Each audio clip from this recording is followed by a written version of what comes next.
नमस्कार दोस्तों, Ajay sir GS concept में आप सभी मित्रों का स्वागत है। आज हम इकोनॉमिक्स का इम्पोर्टेंट सेक्शन देखने वाले हैं, भारतीय कृषि। भारतीय कृषि से अक्सर 1 से 2 प्रश्न कॉम्पिटिटिव एग्ज़ाम में पूछे जाते हैं। उनका मैंने यहाँ समाकलित करके सारे प्रश्नों को रखा है। ठीक है, अब भारतीय कृषि का हमारे जीडीपी में क्या योगदान है, ये उसमें क्या रोजगार की संभावना है, कितने % लोग भारतीय कृषि में लगे हुए हैं, सभी पे हम लोग एक क्वेश्चन देखेंगे और जो क्वेश्चन बनने वाले क्वेश्चन हम इसमें से निकालेंगे। ठीक है, चलिए तो वीडियो को शुरू करते हैं। भारतीय कृषि, भारतीय अर्थव्यवस्था में कृषि मतलब भारतीय अर्थव्यवस्था में कृषि का क्या स्थान था और अभी है वर्तमान में, वो चीज़ हम देखते हैं। जीडीपी में 1950-51 के समय में 53.1% का योगदान उस समय था, मतलब 50% से एभव योगदान था।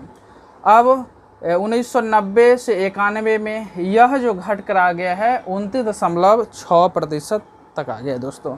ठीक है, मतलब घटा है। 2013 से 14 में 13.9% पे आ गया है और 2004 से 5 में ये 5% पर। NKC मतलब नेशनल किसान कमीशन, राष्ट्रीय किसान आयोग के द्वारा ये डाटा दी गई हैं। ठीक है, तो 5%। तो ये डाटा पूछा जाता है कि भारतीय अर्थव्यवस्था में कृषि का क्या योगदान था 1950-51 में। ठीक है, तो 53.1% का ये डाटा बहुत ही इंपॉर्टेंट है दोस्तों। कृषि में रोजगार मतलब 1951 में 69.5 जनसंख्या जो थी भारत की वो कृषि में लगी हुई थी, वहाँ से रोजगार मिलता था, अपना करते थे काम। अब यहाँ पे 1991 में यह 66.9% पर आ गई, 2001 में 56.7% पर आ गई और 2010 में 58.2। तो दोनों में ये 69.51 इसमें रोजगार में, और भारतीय अर्थव्यवस्था में कृषि का योगदान जो था 1950-51 में 53 ये दोनों डाटा इंपॉर्टेंट है। तो 1951 में कितना था जनसंख्या उसमें लगा हुआ था, तो 69.5 ये कृषि में लगी हुई थी जनसंख्या, और ये जीडीपी में था 53.1 दोस्तों। ठीक है, ये इंपॉर्टेंट डाटा। अब खाद्यान्न आपूर्ति जो कृषि से होती थी उसमें तो 51-52 में 50.82 मिलियन टन का योगदान होता था। ठीक है ना, इतना। अब ये उसमें एक हरित क्रांति भी आई। ठीक है, हरित क्रांति आई, उसके बाद हरित क्रांति लाने का जो श्रेय डॉक्टर MS स्वामीनाथन जी का है। ठीक है ना, हरित क्रांति के बाद 264.77 मिलियन टन तक पहुंच गया। ठीक है, ये उत्पादन। अब मुख्य फसलें में देखते हैं कि भारत में कौन कौन सी फसलें कब उगाई जाती है, बोई कब जाती है, तो इसके बारे में हम देखते हैं। तो पहला फसल खरीफ, दूसरा रबी, तीसरा जायद फसल। अब खरीफ जो गर्मी में, अब जैसे खरीफ तो गर्म, ठीक है ना, खरीफ मतलब शरीफ लोग तुरंत गर्म हो जाते हैं दोस्तों, तुरंत गर्म हो जाते हैं, तो शरीफ लोग हो जाते हैं। तो खरीफ का मतलब गर्म, खरीफ गर्म में जो जुलाई से अक्टूबर में, जुलाई में बोया जाता है, अक्टूबर में काटा जाता है। ठीक है ना, ये शुरू का बोने का समय है और अंत में जो है वो काटने का समय है। तो धान, ज्वार, बाजरा, मक्का, गन्ना, अरहर, मूंग, सोयाबीन, ये सब मतलब गर्मी में जो होने वाले धान में पानी चाहिए। और ये वजह क्या है, तो ये बाजरा क्या होता है, करा फसल है, तो करा फसल, ये दोनों करा फसल और गर्म फसल किस में आएंगे, तो खरीफ में आएंगे। तो जुलाई में बोया जाता है और अक्टूबर में काटा जाता है। ठीक है, जिससे पानी की आवश्यकता ज़्यादा होती है। अब रबी में, रबी ठंडा है, किसी लड़का है वो ठंडा है। ठीक है ना, तो रबी ठंडा है, याद करने का तरीका, अक्टूबर में बोया जाता है, अप्रैल में काटा जाता है। गेहूँ हो गया, चना हो गया, जौ हो गया, मटर हो गया, सौर, इसमें ज़्यादा पानी की आवश्यकता नहीं होती, इसलिए गेहूँ, चना, जौ, मटर, सरसों। ठीक है दोस्तों, आप इस डाटा को नोट पेन डाउन भी करते जाइएगा। ठीक है, ये पेन डाउन करिए, आपको बहुत इंपॉर्टेंट होगा। इससे ज़्यादा कुछ इससे पूछा ही नहीं जाएगा। हमने यह वीडियो बनाया है, इसमें आपने जो पढ़ लिया वही चीज़ आना है। ठीक है ना, भारतीय कृषि में। अब जायद फसल कौन है? तो तरबूज है, खरबूज है, ककड़ी है, सूरजमुखी। ठीक है, जो अभी निकला हुआ है तो वो सब क्या है? जायद फसलें है, जो हम तरबूज खाते हैं। ठीक है ना, वो जायद फसलें में आते हैं। खरबूज, ककड़ी, जिसे हम आम बोलचाल में राइच भी कहते हैं इधर। ठीक है ना, वो।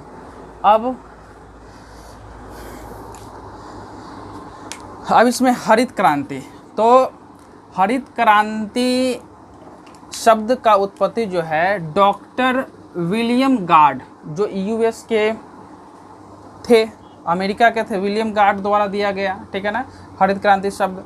अब विश्व स्तर पर जो प्रेरणा दिए डॉक्टर नॉर्मन बोरलॉग, जो कृषि वैज्ञानिक भी थे, नोबेलिस्ट भी थे, नोबेल पुरस्कार उनको प्राप्त था। तो ये क्या है? तो विश्व स्तर पर हरित क्रांति का प्रणेता हुए। भारत में हरित क्रांति के प्रणेता तो MS स्वामीनाथन। ठीक है दोस्तों, बोलिए, भारत में हरित क्रांति का प्रणेता MS स्वामीनाथन। ठीक है, स्वामीनाथन। अब श्वेत क्रांति, श्वेत क्रांति जो 1964-65 में सघन पशु विकास कार्यक्रम से शुरू होता है। सघन पशु विकास कार्यक्रम से। भारत में प्रणेता जो थे डॉक्टर वर्गीज कुरियन थे, जिनका जन्म 26/11/1921 में और मृत्यु 9/9/2012 में हो गई थी। इन्हें मिल्क मैन ऑफ इंडिया कहा जाता है। दोस्तों नोट कर लें, डॉक्टर वर्गीज कुरियन को मिल्क मैन ऑफ इंडिया भी कहा जाता है। ठीक है दोस्तों, milkman of India doctor Varghese Kurien को कहा जाता है। अब 1970 में फ्लड, ऑपरेशन फ्लड शुरू हुआ। क्यों? कि दूध की उत्पादकता बढ़ाने के लिए इसको शुरू किया गया था 1970 में। ये भी प्रश्न आ सकता है कि 1970 में फ्लड, ऑपरेशन फ्लड कब शुरू हुआ? तो 1970 में दोस्तों। ठीक है, कृषि में कीमत। ठीक है, किन किन टर्मों का प्रयोग होता है कृषि में, तो वो देखते हैं। तो सबसे पहले न्यूनतम समर्थन मूल्य, MSP, maximum support value, minimum support value. ठीक है ना, मिनिमम सपोर्ट वैल्यू उस समय सिर्फ गेहूं को, ठीक है, गेहूं को ही प्राप्त था सपोर्ट वैल्यू। ठीक है ना, गेहूं को।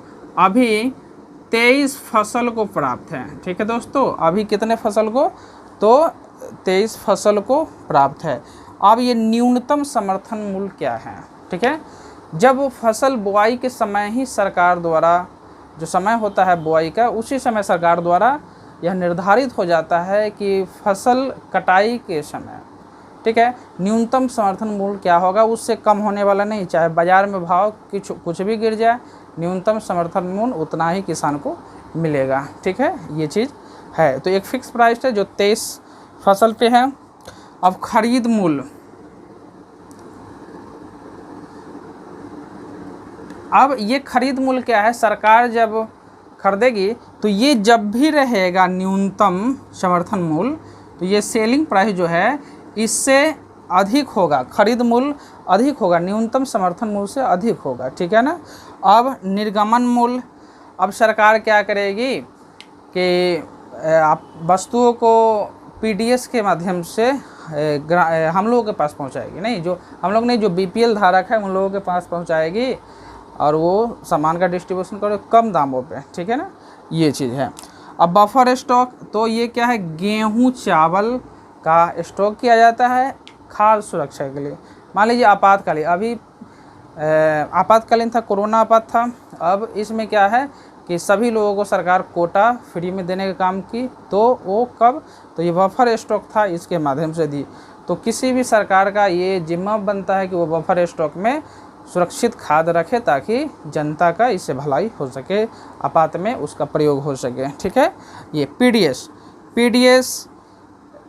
पीडीएस से हो गया आप पब्लिक डिस्ट्रीब्यूशन सिस्टम, सार्वजनिक वितरण प्रणाली जो 1950 से शुरू है दोस्तों, 1950। ये भी इम्पोर्टेंट है, अगर प्रश्न रहेगा कि कब से शुरू है तो ये।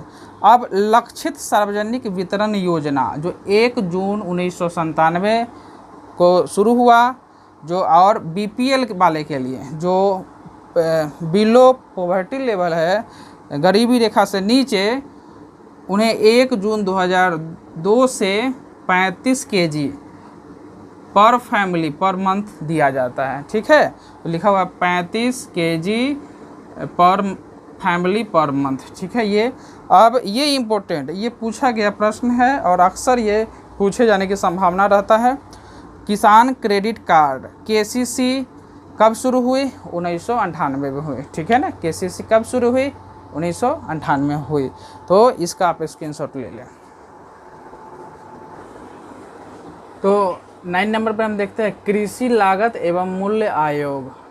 ठीक है, 1985 में ये बना, जो खाद्य मूल्य नीति समिति 1964 के सिफारिश पे बना था। ठीक है, पहले कृषि मूल्य आयोग था जो 1965 से 85 तक था, और इसका नाम ये परिवर्तित हो गया था कृषि लागत एवं मूल्य आयोग। ठीक है दोस्तों, अब ट्राइफेड ये कोऑपरेशन सोसाइटी है। ठीक है, जैसे ट्राइफेड TRIFED 1987 में, इसका फुल फॉर्म होता है tribal cooperation marketing federation of India. ठीक है दोस्तों, मतलब ट्राइबल मतलब जनजातियों के अधिकार की रक्षा, वो बिचौलियों से बचाने के लिए इसका निर्माण हुआ था, जो 1987 में। ठीक है दोस्तों, अब NAFED NAFED national agriculture cooperation federation of India. ठीक है, इस बार CTPO के एग्ज़ाम में ये पूछा हुआ था कि राष्ट्रीय स्तर का सहकारी संगठन, ठीक है ना, राष्ट्रीय स्तर के सहकारी संगठन है। तो ये कैसा संगठन है पूछा हुआ था कि नेफेड किस तरह का संगठन है, तो सहकारी संगठन है। ठीक है ना। अब 12 नंबर पॉइंट में देखते हैं क्षेत्रीय ग्रामीण बैंक 2 अक्टूबर 1975। ठीक है, अब ये इसकी स्थापना जो हुई थी 5वीं पंचवर्षीय योजना में हुई थी, एम नरसिम्हन समिति के सुझाव पे हुई थी दोस्तों। तो ये बहुत ही इम्पोर्टेंट है। ठीक है ना, क्षेत्रीय ग्रामीण बैंक की स्थापना कब हुई थी? 2 अक्टूबर 1975 एम नरसिम्हन समिति के सुझाव पे, ये इम्पोर्टेंट है।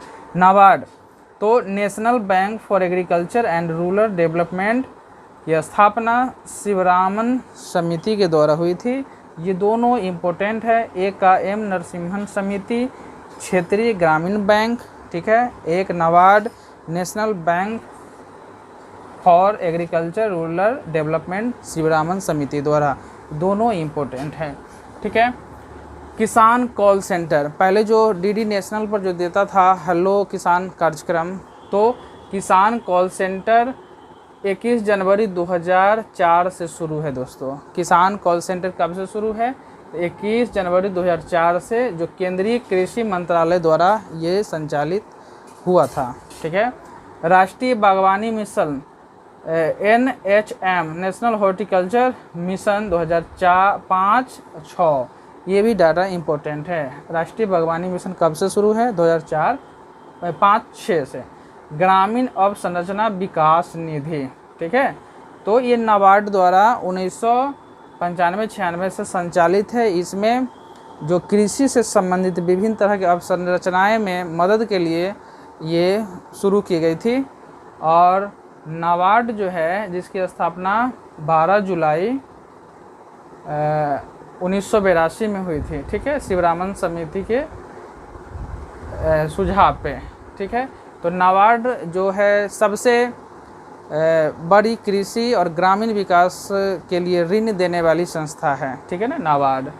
अब राष्ट्रीय खाद्य सुरक्षा अधिनियम 2013, 10 सितंबर 2013 प्रणब मुखर्जी की स्वीकृति से, ठीक है, यह प्रणब मुखर्जी राष्ट्रपति थे उस समय, के स्वीकृति से ये अधिनियम लागू हुआ। और 3 वर्ष तक 5 केजी अनाज, चावल 3 रुपये, गेहूँ 2 रुपये, मोटा अनाज 1 रुपये प्रति परिवार को 35 केजी दिया जाना था। तो दोस्तों हम अर्थशास्त्र में देखें ये सभी प्रश्न जो बहुत ही इम्पोर्टेंट है भारतीय कृषि से। इस वीडियो को देख लेने के बाद आपको दूसरा वीडियो देखने की आवश्यकता नहीं है। हमारा मुहिम फ्री एजुकेशन देना है, फ्री तैयारी करवाना है। तो पार्ट बाय पार्ट सभी वीडियो आएंगे, सभी सब्जेक्ट्स के, physics, chemistry, math, bio, math का भी करेंगे। 10 क्वेश्चन बीपीएससी में पूछा जाता है। तो ये डेडिकेटेड चैनल है, आप लाइक ज़रूर करें। ऐसा देखा जा रहा है कि बच्चे देखते हैं लेकिन लाइक नहीं करें। लाइक कीजिए, मुझे भी प्रोत्साहन होगा और वीडियो बनाएंगे, ठीक है। आप सब्सक्राइब भी कर ले, नए हैं तो अब निश्चित ही बेनिफिट मिलेगा। इससे पहले का वीडियो देखना चाहते हैं तो आप मेरे प्लेलिस्ट में जाएं और देखें, ठीक है ना। ये बहुत ही इंपॉर्टेंट डाटा है। कल भी इकोनॉमिक्स का आएगा, हमने रूटीन बनाया है, जो रूटीन हम कल के वीडियो में दे देंगे आपको, ठीक है। धन्यवाद।